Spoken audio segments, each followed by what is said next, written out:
Hello world, this is Random Fix. In this video today I'm going to be discussing what happened 2 days ago when I got a call from one of my credit card issuers about a 4506T. So if you got a 4506T and you're checking out this video, I'm going to walk you through this and show you what I personally think about this particular situation and how I'm going to handle it, and I'm going to also give you some things to consider. Alright, let's try to log into the account. And this is what I see when I log into my account.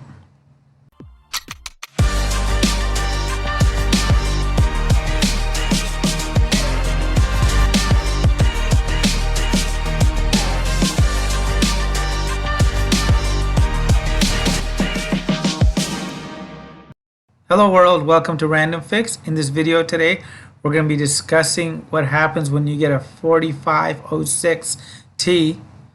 And about 2 days ago, I got a call from my Discover card while I was in the meeting at work, and I picked up, and the person said they needed to verify some information, and I said just go ahead and email it to me.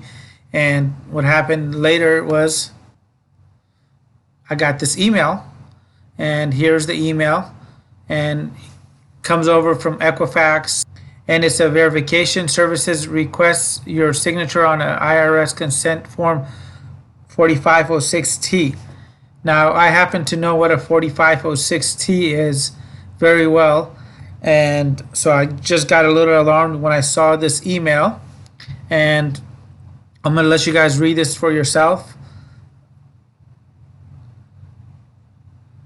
And basically, I can go ahead and fill this out, and my account would be reinstated. My account, by the way, has never been late. I have an 800 plus FICO credit score. I probably have $15 to maybe $1,000 a month on here that I pay off every single month. And whenever I try to access my account, I got this weird message, which I'm going to show you guys right now. So since Wednesday, I have not been able to access my account here. And now, if I wanted to go ahead and continue having a Discover card, I would go ahead and click on this button right here, sign, and Discover would basically have the information they wanted.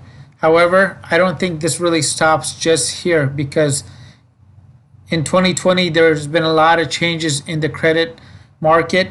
So if you're watching this video, you want to pay special attention to your creditors, because they're really tightening down. Even if you have no risk, it says completely random.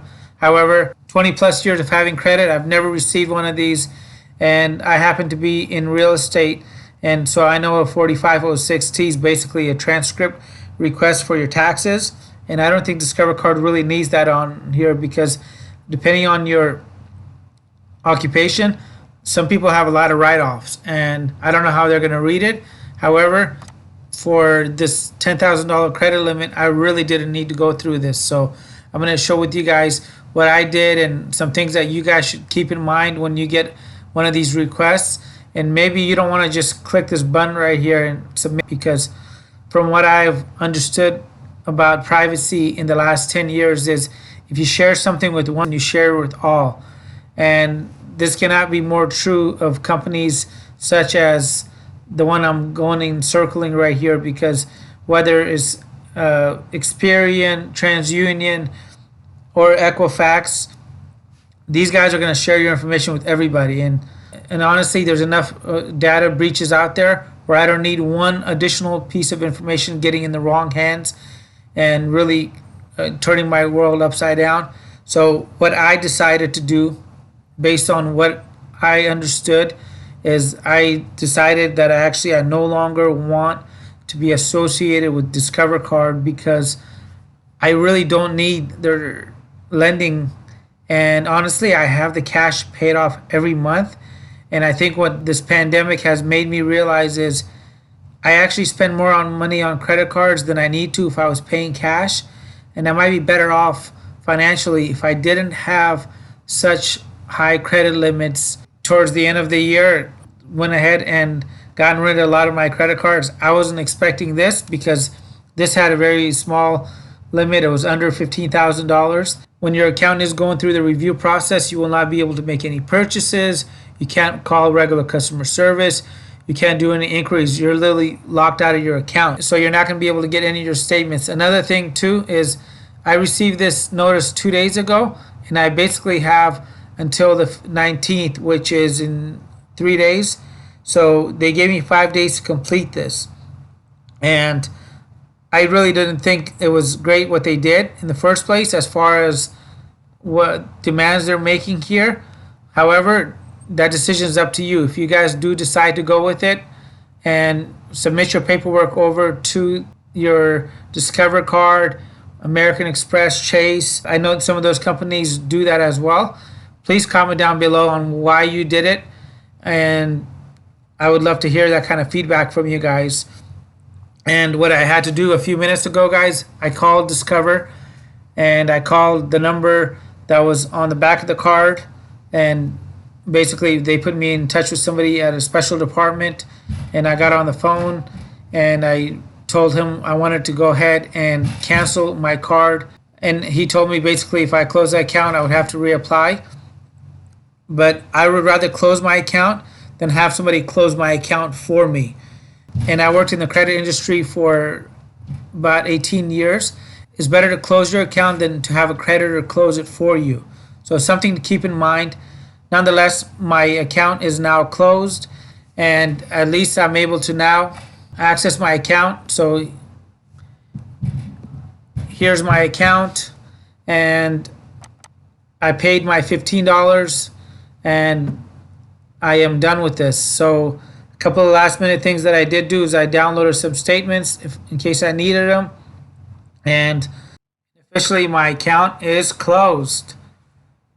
And the nice thing with Discover, at least, guys, is I'm able to go and download my statements if needed, which is kind of cool given the fact that I had to just close this account. So here's some additional information about the 4506T form that was requested by my credit card company. Thank you so much for staying tuned until the middle of the video here, guys.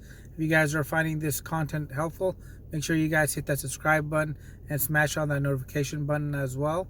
And it lets me know that I'm doing a good job. I really appreciate it.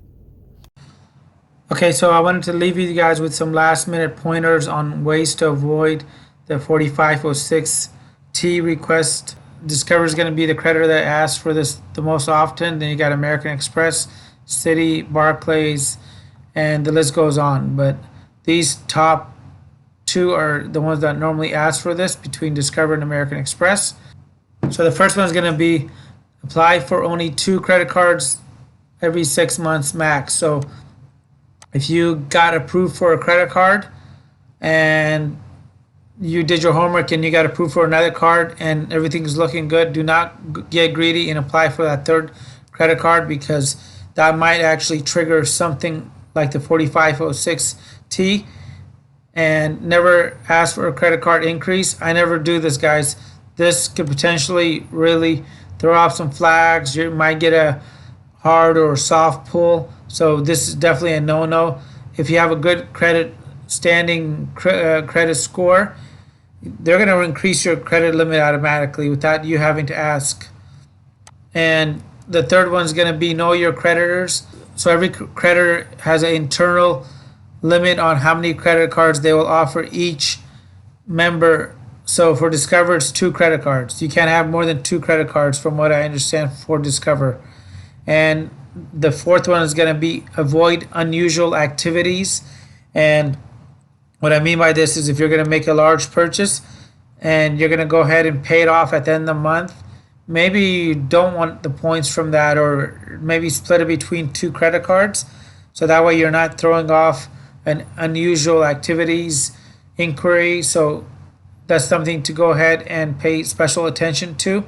And even if you do all this and you never apply for 2 credit cards, you don't ask for credit card increases, you know what creditor offers what, and you avoid all these unusual activities, you may still get a 4506T request, and there's nothing you can do about it. You could either go ahead and hand over all your information and potentially be giving away all your private information, or you can do as I did and go ahead and cut the cord and start paying cash for more of your purchases.